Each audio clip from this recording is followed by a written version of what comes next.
Videos of vulnerability. Today we're exploring self-deprecation. The intention of these is to help you feel seen and understood, or to have compassion for other people as I share how my patterns originated and manifest. So growing up, everything was always my fault. I shared this in a previous video that my mom had unspoken criteria and that whatever I would do was wrong. And I didn't know what the criteria was. So the conclusion I came to is well, if everything I do is wrong, I'm wrong. Something's wrong with me. I'm fucked up.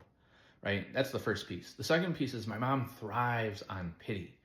And I want to say, I love her from the bottom of my heart. I know she struggles immensely with toxic shame, and it's very tragic. So that being said, growing up, my dad had cancer. So when she would be with her friends and I'd be there, I'd overhear her saying oh yeah, poor Francis, his dad's in the hospital and he's so sad. He doesn't have a dad, he's thinking this, he's feeling that.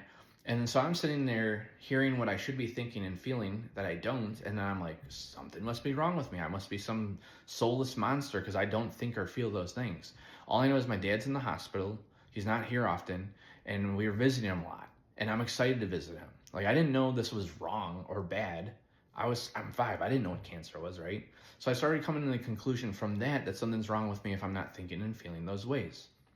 And this is what's been really hard to have a relationship with my mom, is because she loves pity and sympathy. So anytime something was going good in my life, she would just trash it. She still does this to this day. She comes up with crazy things that are going to go wrong and sabotage what I'm talking about and why it's not going to work out. And it's been really hard it's really influenced the trajectory of my life in high school and college. But also it's been hard when I'm not so sure of things that I'm sharing with her that I'm excited for, right? So I just want to move that to the side for a second, because when I would self-deprecate, this is what I realized. First, when a person would be oh, Francis, you're so smart, I would be oh, no, clearly you're not seeing me. I am a fuck up. So I'd self-deprecate to communicate that to them so they could see who I really am, a fuck up.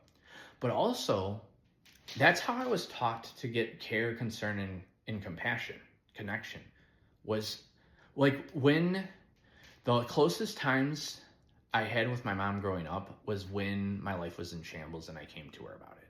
So I learned that's what you do to get that care, concern, and compassion, right? And sadly, it's very manipulative, and I didn't know, right? I didn't know. So I'd self-deprecate so a person can be wow, this poor guy, he's smart and he doesn't see it. He's not a monster, but he thinks he is. And that would pull people in, and I would get that care and connection and support that I was looking for that I didn't know how to get any other way. So if you can relate with any of this, or you self-deprecate, I have a video that helps you to stop self-deprecating and to stop taking jabs at other people that I will link in this video.